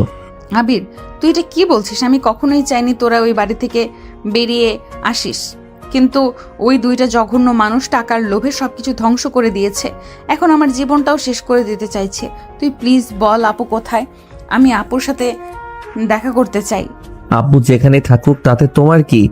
এই মুহূর্তে আমার দোকান থেকে বেরিয়ে যাও, আর এক মুহূর্ত এখানে দাঁড়াবে না। না, আমি যাব না। আমার কিন্তু এবার রাগ উঠে যাচ্ছে। রিকোয়েস্ট করছি, প্লিজ আমাদের একটু শান্তিতে বাঁচতে দাও। তোমাদের জ্বালা সহ্য করার মতো ক্ষমতা আমার নেই। তোমরা প্লিজ আমাদের মাঝখানে আর এসো না। আবিরের কথায় আরোহী অনেক কষ্ট পায়। কান্না করতে করতে রেস্টুরেন্ট থেকে বের হয়ে যায়। আবিরও কিছু বলছে না, নির্বাক হয়ে তার চলে যাওয়ার দিকে তাকিয়ে আছে। ওদিকে আবিরের ভালোবাসার কথা শুনে রিয়া কেমন জানি হয়ে গেছে। কোনো কথা বলে না, এটা আরিশা লক্ষ্য করেছে। ওদিকে আরোহী কান্না করতে করতে বাসায় গিয়ে দেখতে পায় তার বাবা তার মাকে মারধর করছে। এখন প্রতিদিনের স্বাভাবিক চিত্র হয়ে গেছে এটা। তার বাবা টাকার লোভে এতটাই পাগল হয়ে গেছেন যে জুয়ার জড়িয়ে পড়েছে। সারাদিন ড্রিঙ্কস করে আর জুয়া খেলার মধ্যেই থাকেন। মন্ত্রীদের পদ হারানোর পথে। মিডিয়ায় তাকে নিয়ে একের পর এক বাজে নিউজ করা হচ্ছে। চারিদিক থেকে লোনের বোঝা এসে মাথায় পড়েছে। জুয়ার নেশায় সব কিছু হারিয়েছেন তিনি। ওদিকে রিয়ার এরকম চুপ থাকা দেখে আরিশা কাছে গিয়ে জিজ্ঞাসা করলো, কিরে দোস্ত, দুদিন থেকে দেখছি তুই কেমন চুপচাপ হয়ে গেছিস, কি হয়েছে তোর? কিছু না দোস্ত, এমনি ভালো লাগে না এখন। তুই আমার বান্ধবী না, কেন এমন করছিস বল আমাকে। কেউ কি কিছু বলেছে? আরিশা, তোকে না বলেছিলাম আমি একদিন বড় কিছু একটা চাইবো, কিন্তু একটু আগেই চেয়ে নিচ্ছি, নইলে ওটা হারিয়ে যাবে। তুই কি চাইবি বল? আমার সাধ্যের মধ্যে থাকলে আমি জীবন দিয়ে হলেও সেটা দিয়ে দিব। সত্যিই তুই আমাকে দিবি? তুই একবার বলে দেখ। তোর ওই ভাইটাকে আমার চাই। তোর কথার আগামাথা কিছুই বুঝতে পারছি না। আমি আবিরকে ভালোবাসি, তুই প্লিজ না করিস না। আমি আবিরকে সারা জীবনের জন্য চাই। রিয়ার কথায় আরিশা কিছুটা অবাক হয়ে যায়। কি বলছে সে? সে জানে আবির যে আরোহীকে পছন্দ করে, কিন্তু আরোহীর বাবার কর্মকাণ্ড হয়তো আবির আরোহীকে ভুলে গেছে, এইরকমই ভাবছিল সে। তখন রিয়া বলে উঠল, দোস্ত কি হলো? প্লিজ না করিস না, আমি আবিরকে ছাড়া বাঁচবো না। তুই চিন্তা করিস না, আমি আমার দিক থেকে সব করব। কিন্তু আবির কি রাজি হবে? ও আমাকে বলেছো একটা মেয়েকে নাকি পছন্দ করে, কিন্তু কখনো বলেনি। তুই প্লিজ ওকে বুঝা, তোর কথাও মানবে। ওকে ছাড়া আমি বাঁচবো না, আমি ওকে বড্ড ভালোবাসি রে। কবে থেকে এতটা ভালোবাসলি রে আমার ভাইটাকে? সেই প্রথম দিন যেদিন তোর ভাইকে আমি দেখেছিলাম, সেই দিন থেকে একটা অস্থিরতা কাজ করছিল। তোকে কোনোদিন বলিনি, এখন যখন দেখছি আমার থেকে হারিয়ে যাবে তখন তোকে বললাম। আচ্ছা, আবির আসলে আমি কথা বলবো ওর সাথে, ও আমার কথা নিশ্চয়ই মানবে। থ্যাংক ইউ দোস্ত, থ্যাংক ইউ সো মাচ। বলে রিয়া আরিশাকে জড়িয়ে ধরে লাফানো শুরু করে, কিন্তু আরিশার মনে ভয় কাজ করছে। আবিরকে কি বলবে সে? ওদিকে আবির দোকানে বসেছিল। তার দোকানের নামটা পুরো মোটামুটি এই এলাকায় ছড়িয়ে পড়েছে কম দামে স্বাস্থ্যসম্মত সুস্বাদু খাবারের জন্য। বিশেষ করে তার বোনের হাতে বানানো সেই মিষ্টির কথা তো সবার মুখে মুখে। আবির দোকানেই বসেছিল, তখন একটা গাড়ি এসে তার দোকানের সামনে থামে। গাড়ি থেকে একজন মধ্যবয়সী ভদ্রলোক বেরিয়ে আসলেন। এসে আবিরের সামনে দাঁড়িয়ে বলতে শুরু করলেন, হ্যালো, আপনি কি মিস্টার আবির? জি স্যার, বলুন। আমি আবির। আমি RM সুইটস কোম্পানির মালিক। পুরো দেশে আমার 70টার বেশি আউটলেট আছে। তোমার মিষ্টির নাম ডাক এই এলাকায় অনেক শুনেছে। আমি নিজেও একবার টেস্ট করে দেখেছি। এখন কথা হচ্ছে তুমি আমার ছেলের বয়সী, তাই তুমি করেই বলছি, মাইন্ড করছো না তো? না না স্যার, এসব কি বলছেন? আপনি আমার এখানে পা রেখেছেন, এটাই আমার সৌভাগ্য। এমন বলতে নেই, শোনো যেটা বলছিলাম, যে কেউ বড় হতে গেলে তার পেছনে একটা সাপোর্ট প্রয়োজন হয়। তোমার মিষ্টির কোয়ালিটি অনেক ভালো, কিন্তু তোমার কোনো মার্কেট ভ্যালু নেই। আমি তোমার সেই সাপোর্ট হতে চাই। আমার মাধ্যমে তোমার এই প্রতিষ্ঠানকে আমি সবার মাঝে ছড়িয়ে দিতে চাই। স্যার, সেটা কি করে সম্ভব? দেখো বাবা, তোমার মতো তরুণ উদ্যোক্তা অনেক আছে, তবে তোমার যেহেতু সেই কোয়ালিটি আছে, তাই আমি চাই তুমি এখানে ব্যবসার পাশাপাশি আমাদের কোম্পানিতেও মিষ্টি দিবে। প্রথমে আমি আশেপাশের আউটলেটগুলোতে সেটা সেল করব, যাই হবে তা 50-50। এর সাথে তোমাকে আমরা মানুষের সামনে পরিচিত করব। আমার কোম্পানির আউটলেটে সেল হলেও আমরা তোমার মিষ্টিতে তোমার কোম্পানির নাম ব্যবহার করব। এতে করে তোমার প্রতিষ্ঠানও মানুষের কাছে পরিচিত হবে। তবে শর্ত হলো তুমি আমাদের ছাড়া অন্য কারোর সাথে কাজ করতে পারবে না। স্যার, আপাতত আমার কাছে তো কোনো টাকা নেই, কিন্তু আপনি যদি বলেন, আপনার প্রথম কথাই আমি রাজি আছি। আমি আপনাকে আমার প্রোডাকশন অনুযায়ী যতটুকু সম্ভব মিষ্টি সাপ্লাই দিব। প্রথমেই তো বিশাল পরিমাণ দেওয়া সম্ভব না, কারণ ওই পরিমাণ লোকজন বা আর্থিক অবস্থাও আমার এই ছোট্ট প্রতিষ্ঠানে নেই। ওকে, তাহলে তুমি চাইছো আমি তোমাকে অ্যাডভান্স করি, তাই তো? অনেকটা সেরকমই। যদি আপনি আমাকে আর্থিকভাবে একটু সহযোগিতা করেন, তাহলে আমি আমার প্রোডাকশনের পরিমাণ বাড়াতে পারবো। তবে পুরো অ্যাডভান্সের মাল আমি একসাথে দিতে পারবো না। আপনি যেই টাকা অ্যাডভান্স করবেন সেটা থেকে কেটে কেটে মাল সাপ্লাই দিব। যদি বিশ্বাস করতে পারেন তাহলে আমি কাজ করতে রাজি আছি। হ্যাঁ, ভালো কথা। আমি তোমাকে ক্যাশে 10 লক্ষ টাকা অ্যাডভান্স করবো। এখন এই এলাকায় আমার 4টা আউটলেট আছে। তুমি প্রতিদিন 20 কেজি করে মিষ্টি দিবে। আমার কোম্পানির গাড়ি প্রতিদিন সকালে তোমার এই দোকানে আসবে। ওকে স্যার, ধন্যবাদ। আমি কথা দিচ্ছি সময় মতো সব পেয়ে যাবেন। আবির টাকাগুলো পেয়ে যেন আকাশের চাঁদ হাতে পেল। সে তাড়াতাড়ি করে বিজয়কে দোকানে বসে বাড়ি চলে আসলো। আসার সময় মিষ্টি বানানোর সব উপকরণ নিয়ে আসলো, সাথে 2জন লোকও ঠিক করে রাখলো তার বোনকে হেল্প করার জন্য। আবির এখন দরজায় নক করলো, তখন তাড়াতাড়ি করে রিয়া এসে দরজা খুলে দিল। আবিরকে এত বাজার নিয়ে আসতে দেখে রিয়া কিছুটা অবাক হয়ে যায়। ওদিকে আরিশা কিচেন থেকে তাড়াতাড়ি করে বেরিয়ে এসে এই অবস্থা দেখে বলে, কিরে আবির, এত সব বাজার কিসের জন্য? দোকানের জন্য তো যথেষ্ট বাজার আছে, তাহলে কেন এত টাকা খরচ করতে গেলে? আবির দৌড়ে গিয়ে তার আপুকে জড়িয়ে ধরে বলে, আপু, এসব দিয়ে আর হবে না। আমি অনেক বড় একটা অর্ডার পেয়েছি। আজ একজন লোক এসেছিলেন, ওনার অনেক বড় কোম্পানি আছে। উনি বলেছেন যদি ওনার সাথে কাজ করি তাহলে আমাদের মিষ্টির নাম ডাক পুরো শহরে ছড়িয়ে পড়বে। ওনার সাথে ডিল হয়েছে, উনি অ্যাডভান্স 10 লাখ টাকা দিয়ে গেছেন। কাল থেকে তোমাকে আরও পরিশ্রম করতে হবে। আর তোমার হেল্প করার জন্য 2 জন লোক আমি ঠিক করে দিয়েছি, তারা কাল সকাল সকাল চলে আসবে। তুই কি সত্যি বলছিস আবির? হ্যাঁ সত্যি, এই নে তোর টাকাগুলো। বলেই আবির 10 লক্ষ টাকা এগিয়ে দেয় আরিশার দিকে। আরিশার টাকাগুলো হাতে নিয়ে কান্নায় ভেঙে পড়ে। আবিরকে জড়িয়ে ধরে কান্না করতে করতে রিয়াকে বলে, দেখেছিস রিয়া, আমার ভাইটা কত বড় হয়ে গেছে। এখন সে 10 লক্ষ টাকা ইনকাম করতে পারে। তা তো দেখছি, শুধু আপুকে জড়িয়ে ধরছে, আমি তো কেউ না। আবির এসে রিয়াকে জড়িয়ে ধরে বলে, আপু, তুমি না থাকলে তো এসব কিছুই সম্ভব হতো না। থ্যাংক ইউ সো মাচ আপু। ওদিকে আবিরকে জড়িয়ে ধরে আরিশা চোখ টিপ দিল রিয়া। আরিশা বুঝতে পারল রিয়া ইচ্ছে করেই এইসব বলেছে যাতে আবির তাকে জড়িয়ে ধরে। আরিশা মুচকি হেসে সব কিছু ঠিকঠাক করে রেখে দেয়। এরপর খাওয়া দাওয়া করে নিজেদের রুমে গিয়ে বসে আবির একা বসে বসে আরোহীর কথাই চিন্তা করছিল। সত্যি কি মেয়েটা সুইসাইড করবে? ও সুইসাইড করলে তো আমি বাঁচবো না। কিরে ভাই, কি করিস? কিছু না আপু, এমনি বসে আছি। তোর সাথে আমার কিছু কথা ছিল। কি কথা বলো? আগে বল, আমি যেটা বলবো তুই সেটা মানবি। আমি কি কখনো তোর কথার অবদ্ধতা করেছি যে আজ করব? তাহলে শোন, তোকে রিয়াকে বিয়ে করতে হবে। হোয়াট? কি বলতে চাইছিস তুই? তোর মাথা ঠিক আছে? যেটা শুনেছিস সেটাই। রিয়া তোকে অনেক ভালোবাসে আর ওকে তুই বিয়ে করবি। কিন্তু এটা কি করে সম্ভব? তুই জানিস না আমি আরোহীকে ভালোবাসি। আরোহীর বাবার এমন কর্মকাণ্ডের পরেও তুই আরোহীকে ভালোবাসিস? আর রিয়া আমাদের জন্য কত কিছু করলো।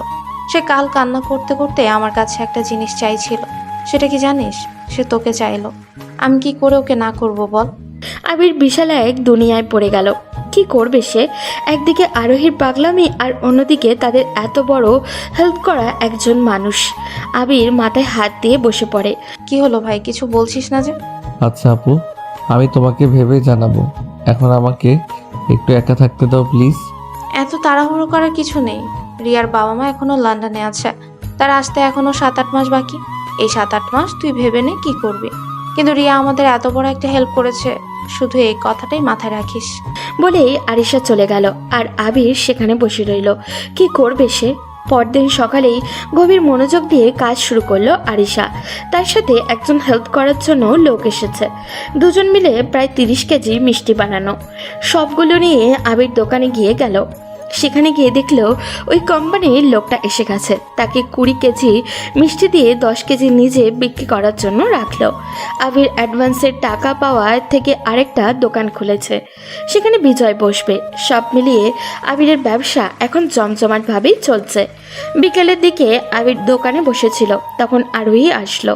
আরোহীকে দেখে কিছুটা কষ্ট অনুভব করলো আবির। আরোহী কেমন জানি কালো হয়ে গেছে, চোখের উপরে কালো দাগ পড়েছে। আরোহী চুপচাপ আবিরের কাছে এসে বলল, আবির প্লিজ এরকম করিস না, তোকে ছাড়া আমি বাঁচতে পারছি না, আমি মরে যাব আবির। আরোহী প্লিজ, আমি তোমার পায়ে ধরছি, প্লিজ ওখান থেকে চলে যাও। আমাকে স্বাধীনভাবে চলতে দাও। তুমি তোমার বাবার বিশাল সাম্রাজ্যে আরামায়েশে থাকো। তুই এটা কি করে ভাবলি? তোদের যে লোকটা বের করে দিয়েছে সেখানে আমি আরাম আয়েশে থাকবো? তোর কি আমাকে এতটাই স্বার্থপর মনে হয়? এখন তুই কি চাস? সারা জীবন আমি যেটা চেয়ে এসেছি, আমি তোকে ভালোবাসি, তোকেই চাই। জীবনে প্রথম আরোহীর মুখ থেকে ভালোবাসার কথাটা শুনে সুখের বদলে ভিতরটা ফেটে যাচ্ছিল তার। ভাঙা কণ্ঠে বলল, দেখ আরোহী, তুই যেটা চাইছিস সেটা কিছুতেই সম্ভব নয়। আমার অন্য জায়গায় বিয়ে ঠিক হয়ে গেছে। কি বললি? আরেকবার বলে দেখ, আমি এখানেই সুইসাইড করব। দেখ আরোহী, পাগলামি করিস না। তুই যেটা চাইছিস সেটা সম্ভব না। এখনই আমার রেস্টুরেন্ট থেকে বেরিয়ে যা। না, যাব না। আমি এখানে কফি খেতে এসেছি, কফি দে। আমার এখানে কফি নেই। তাহলে মেনুতে কেন কফি লিখে রেখেছিস? ছিল, শেষ হয়ে গেছে। এত তাড়াতাড়ি? আচ্ছা, তোর তো ব্যবসা ভালো চলছে, তুই আমাকে বিয়ে করে নে, এরপর তুই আর আমি আপু একসাথে থাকবো। বইন তোর পায়ে ধরি, আমি কফি দিচ্ছি, খেয়ে চলে যা। আরোহী হেসে একটা টেবিলে গিয়ে বসে আবির কফি এনে আরোহীকে দিয়ে নিজের চেয়ারে গিয়ে বসে। আরোহী কফি খাওয়া বাদ দিয়ে শুধু আবিরের মুখের দিকে তাকিয়েছিল। আবির, তুই কি বুঝিস না আমি তোকে আপন করে পেতে চাই, তোর ভালোবাসার সাগরে আমি ডুবে থাকতে চাই, কিন্তু তুই তো বুঝিস না। কেন আবির, কেন? আবির আর চোখে আরোহীর দিকে তাকিয়েছিল। বুকটা ফেটে যাচ্ছে তার। আরোহীর সামনে এই জন্যই সে বসতে চায় না। আবির উঠে গিয়ে আরোহীকে বলে, তোর তো কফি শেষ, এখানে বসে কি করছিস? চলে যা। আমি আবার খাবো। ফাইজলামি করার জায়গা পাস না, ওঠ এখান থেকে। আজকে চলে যাচ্ছি, কিন্তু কাল আবার আসবো, তখন দেখবো কি করে আমাকে ফিরিয়ে দিস। আরোহী চলে যায়। আবির আরোহীর চলে যাওয়ার দিকে তাকিয়েছিল। ওইদিকে আবিরের মিষ্টি দুপুরের আগে স্টক শেষ হয়ে যায় ওই কোম্পানিতে। লোকটা তাড়াতাড়ি করে আবিরের কাছে আসে। আবির কালকের ওই লোকটাকে দেখে কিছুটা ভয় পেয়ে যায়। তার মিষ্টিতে কিছু হলো কিনা এই টেনশনে। কি হয়েছে স্যার, কোনো সমস্যা? বিশাল সমস্যা, তোমার মিষ্টি তো পুরো বাজিমাত করে দিয়েছে। তুমি আমার সাথে কাজ করো, তুমি যত টাকা করেছো আমি দিব। আচ্ছা স্যার, আপাতত যেভাবে দিচ্ছি সেভাবেই চলুক, আগামীতে দেখা যাবে কি করা যায়। তাহলে তুমি অন্য কারোর সাথে কন্ট্রাক্টে যাবে না। এই 20 লাখ টাকা রাখো, কাল থেকে প্রতিদিন 100 কেজি করে মিষ্টি দিবে আমাকে। ওকে স্যার, আমি সব ব্যবস্থা করছি, কাল থেকে 100 কেজি করেই পাবেন। ওকে, তাহলে সময় মতো আমার লোক চলে আসবে, তুমি রেডি করে রাখো। লোকটা চলে গেল। ওদিকে আবির কিছু টেনশনে পড়ে যায়। এখন আর রিয়াদের বাসায় বানানো চলবে না, এত বেশি মিষ্টি বাসায় বানানো ঝামেলা হয়ে যাবে। তাই সে পুরনো একটা বিস্কুট ফ্যাক্টরি রিপেয়ারিং করে সেটা ভাড়া রাখে। আরিশার কাছ থেকে মিষ্টি বানানো শিখে প্রায় 8-10 জন লোক নিয়ে কাজ শুরু করে আবির। পরের সপ্তাহ থেকেই ওই কোম্পানির সাথে পুরোদমে কাজ করতে থাকে। 3 মাসের ভিতরে আবিরের বানানো মিষ্টি পুরো দেশে ছড়িয়ে পড়ে। সবাই আবিরের প্রশংসায় পঞ্চমুখ। আবির এখন ছোটোখাটো একটা কোম্পানি করেছে, সব কিছু ভালো মতোই চলছিল তার। এদিকে যেমন আবির একের পর এক উন্নতি করে চলছিল, অন্যদিকে তার চাচা আর রাকিব চৌধুরী একের পর এক অবনতির দিকে এগোচ্ছিলেন। মন্ত্রিত্বের পদ হারিয়ে তিনি এখন বিশাল এক মাতালে পরিণত হয়েছে। টাকার জন্য বারবার আরোহীর মাকে মারধর করতে থাকেন। হয়তো এগুলো আবিরদের সাথে অন্যায়ের ফল। আবির তখন তার চাচার এসব করুণ পরিস্থিতি দূর থেকে দেখছিল আর হাসছিল। নিজের বাবার এমন পরিস্থিতিতে কষ্টের বদলে হাসি পাচ্ছিল আরোহীর। সে জানতো একদিন এমনটাই হবে। অন্যায় করে কেউ কোনোদিন পার পাবে না। ন্যায়ের পথে যে থাকে সেই সফলতার চূড়ায় পৌঁছায়। ব্যাংক লোনের কারণে বারবার চাপ দেওয়া হচ্ছিল রাকিব চৌধুরীকে, কিন্তু কিছুতেই তা পরিশোধ করতে পারছিলেন না সে। এরপর ব্যাংক সব কিছু নিলামে তোলে, সিদ্ধান্ত নেয়। আবির সেই সুযোগেরই অপেক্ষায় ছিল শুধু। সে জানতো কয়েক মাস যেতে না যেতেই এই কাজ হবে। তাই আবির লাস্ট 10 মাসের ইনকাম সহ কিছু টাকা ঋণ করে একটা বিশাল অ্যামাউন্ট রেডি করে রেখেছিল। এর সাথে সবসময় খবর নিত, যখনই নিলাম হবে সাথে সাথে যেন সে কিনতে পারে। নিজের বাবার সম্পত্তি আবার নিজের করে পেতে সে দিন রাত খাটছিল। একদিকে যেমন এই কোম্পানিতে মিষ্টি দিচ্ছিল, ঠিক তেমনই নিজের কোম্পানি থেকেও ভালো সেল করছিল। বেশ কয়েকটা আউটলেটও হয়েছে বিভিন্ন শহরে, যাতে করে বিজয় আর তার খুব ভালো একটা অবস্থান তৈরি হয়ে যায় বাজারে। বিজয়ের বাবা মাও নিজের ছেলের এমন উন্নতির পেছনে কারিগর আবিরকেই ধন্যবাদ দিতে ভুল করেনি। ওদিকে রিয়ার মা বাবাও দেশে আসছেন। আবির একদিকে যেমন নিজের বাবার সকল সম্পত্তি ফিরে পাওয়ার আনন্দে আত্মহারা ছিল, অন্যদিকে আরোহীকে হারিয়ে ফেলার ভয়েও ভীত ছিল। ভয়ঙ্কর এক দুর্ঘটনায় পড়েছে সে। দুই দিক থেকে দুই মুখ, কোনো দিকে গেলেই সে কুল পাবে না।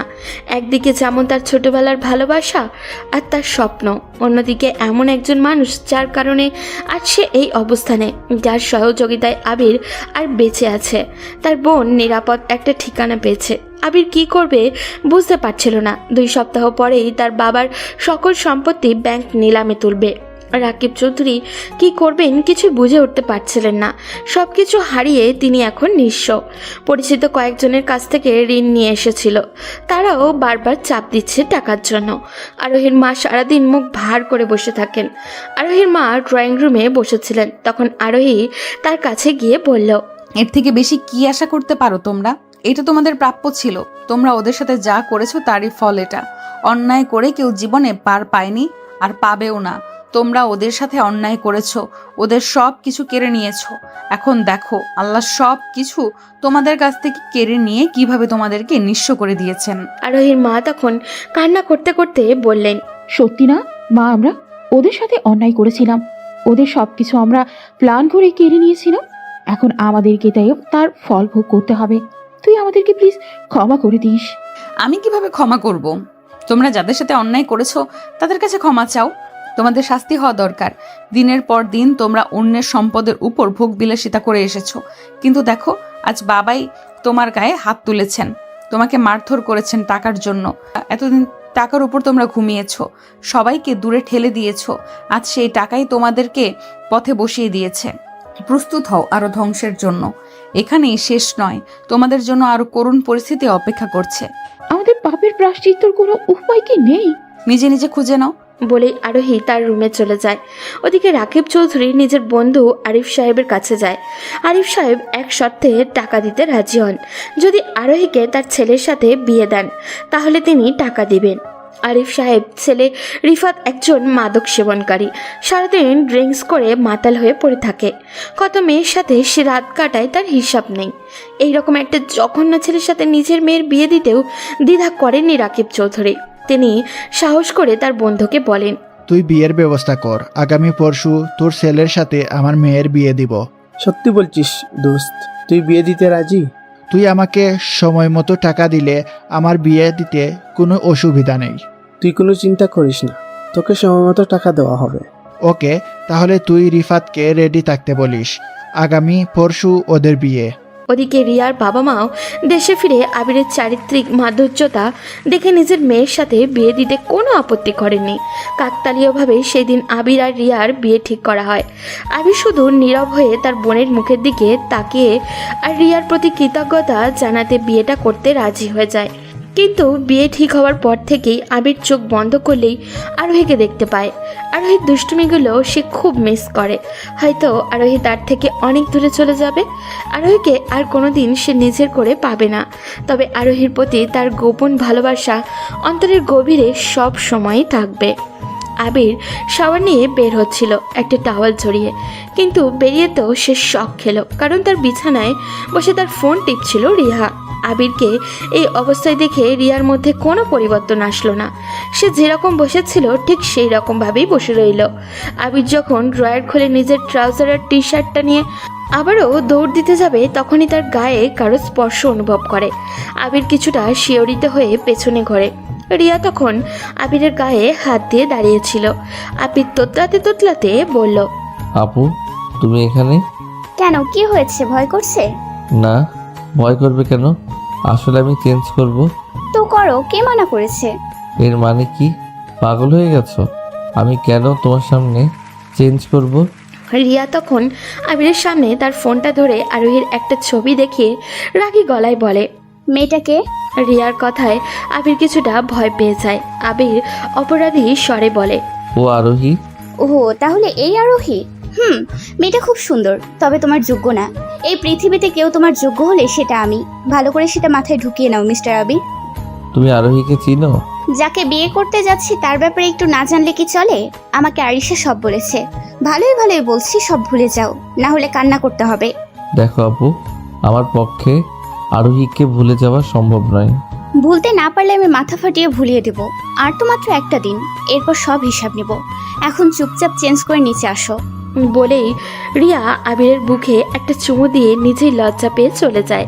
আর আবির রোবটের মতো সেখানেই দাঁড়িয়ে থাকে। কি করলো মেয়েটা? আবির যখন চেঞ্জ করে নিচে আসলো তখন আরিশা বলল, আবির আজকে তোর কোনো কাজ আছে? আজকে বিকালে আমার জীবনের সবচেয়ে বড় কাজটা করব। এর মানে কি ভাই? সেটা না হয় বিকালেই দেখতে পাবে। ও, আজকে বিকেলে রিয়া আর তোর বিয়ের জন্য শপিং করতে যাওয়ার কথা ছিল। তো তোমরা চলে যাও। এর মানে কি? তোর কি কোনো পছন্দ অপছন্দ নেই? আমরা কিভাবে তোর জামা কাপড় কিনবো? আমার আপু আমার জন্য যেটা কিনবে সেটাই বেস্ট হবে। তোমার যা ভালো মনে হয় সেটাই কিনবে। বলে আবির বেরিয়ে চলে গেল। আর এম সুইটস কোম্পানির অফিসে আবিরকে বেশ ভদ্রতার সাথেই বসের রুমে নিয়ে যাওয়া হয়। আবিরকে দেখে সেখানকার মালিক এগিয়ে আসেন। আরে আবির সাহেব যে, আমার এখানে কি মনে করে? আপনার সাথে একটু কথা আছে। তোমার সব কথা শুনবো, আগে বলো চা না কফি? চা হলেই ভালো হয়।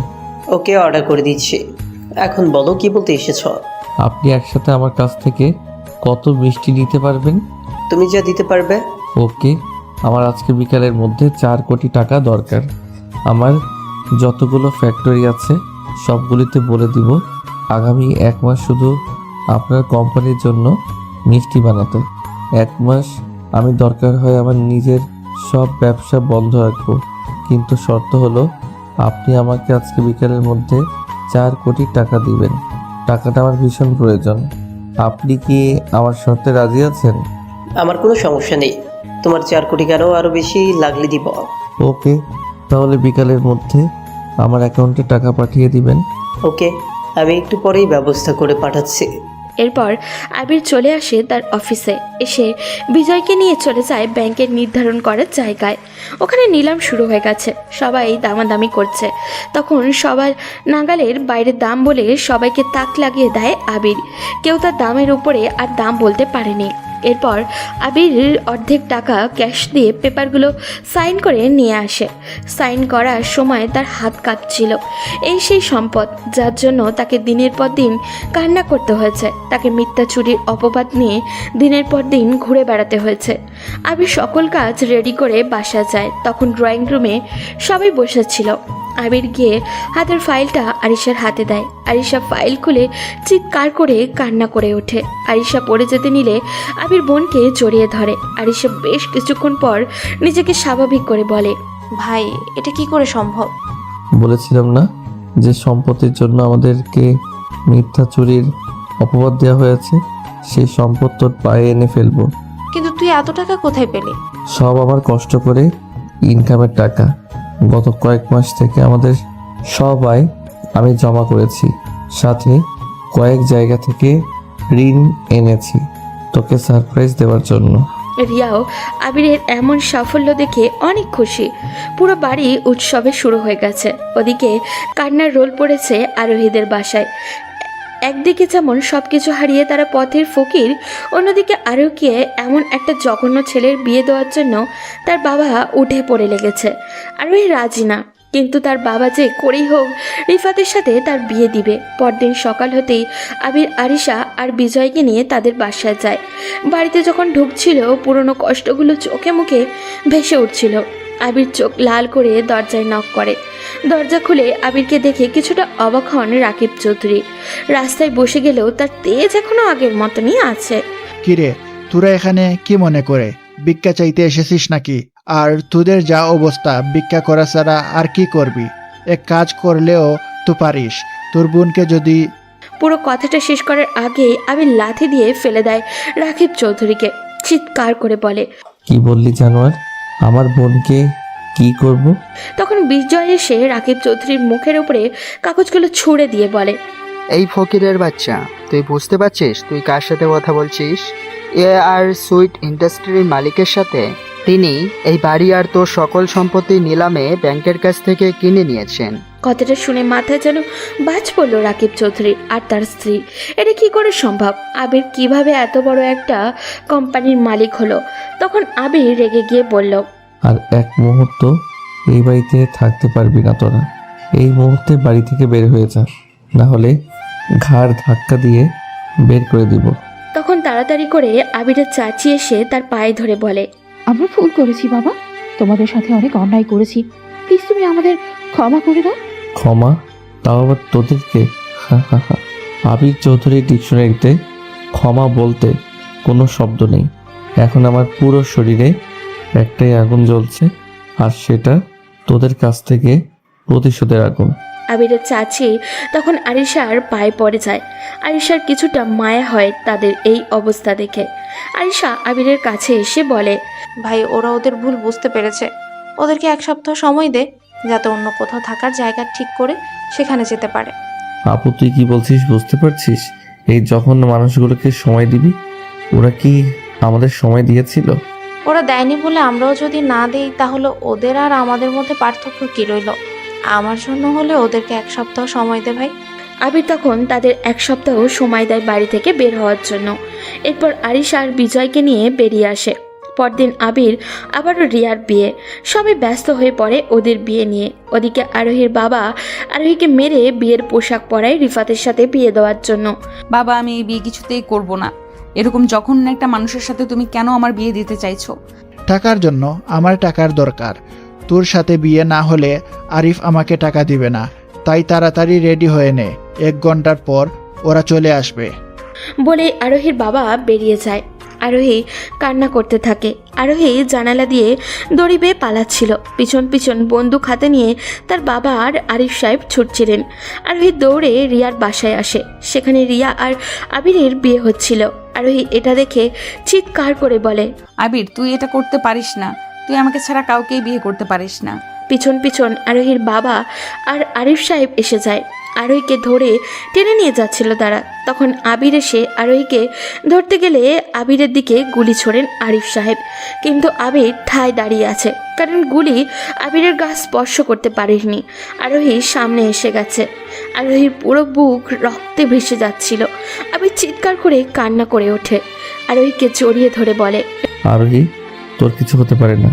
এটা তুই কি করলি? রিয়ার বাবা ততক্ষণে পুলিশকে কল করে ফেলেছেন। আরোহী ইশারায় রিয়াকে কাছে ডাকে। রিয়া নিজে স্তব্ধ হয়ে যায় এইসব দেখে। আরোহীর রক্তাক্ত অবস্থায় রিয়া আর আবিরের হাত এক করে বলে, রিয়া, তুমি ওকে কখনো কষ্ট দিও না। ওকে আমার অভাব কোনোদিনও বুঝতে দিও না। তোমার মধ্যে যেন ও আমাকে খুঁজে পায়। আমি কিন্তু ওপর থেকে সব সময় নজর রাখবো ওর উপর। তোমরা অনেক সুখী হও বোন। বলেই আরোহী আবিরের বুকে শেষ নিঃশ্বাস ত্যাগ করে। আবির চিৎকার করে আরোহীকে জড়িয়ে ধরে। পুলিশ এসে আরোহীর বাবা আর আরিফ সাহেবকে ধরে নিয়ে যায়। আবির নীরব নিস্তব্ধ হয়ে গেছে। কি বলবে সে? তার শরীর ঠান্ডা হয়ে আসছে। এরপর আবির নিজ হাতে নিজের ভালোবাসার দাফন করে আসে। এরপর আরিশা অনেক জোর করে রিয়ার সাথে আবিরের বিয়ে দেয়। আবির হয়তো রিয়ার সাথে সংসার করবে, কিন্তু কখনোই ভুলতে পারবে না তার ভালোবাসার আরোহীকে। কেননা সত্যিকারের ভালোবাসা কখনো ভোলা যায় না। বেঁচে থাকুক সকল সত্যিকারের ভালোবাসা।